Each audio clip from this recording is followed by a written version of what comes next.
People don't have to agree with you all the time to vote for you. I'm just here waiting to go out with my canvassing partner tonight, and I just did a couple of this tiny little cul-de-sac just to see how they were doing, and thought I'd finish off that street.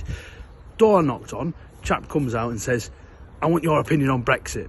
Now, I kind of knew which way this was going, and I said, "Oh, I take it you were in favour of it?" And he said, "Yes, I am." And I get you weren't. And I said, "No, I wasn't in for it." And there was no point in me lying. And I just said to him, "Look, for me, Brexit's been a disaster." And he said, "Oh, for him, it's been a disaster." And we both blamed the Tory for it. He wanted it to succeed, and I didn't want it to happen at all. Yet we both agreed the Tories had mucked it up. Now, I was able to do that. And there's no point in, never blag it. There's no point in trying to pretend to be something you're not. I'm pro-European.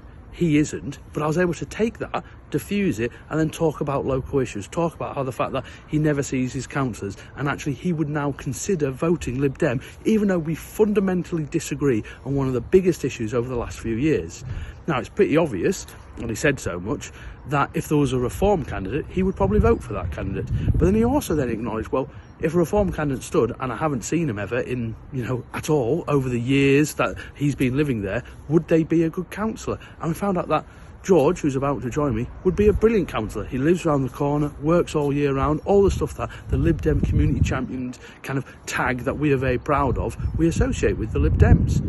So even if people fundamentally disagree with you, doesn't mean they won't vote for you, and it's always an opportunity to get voter data to help you know where your vote's at.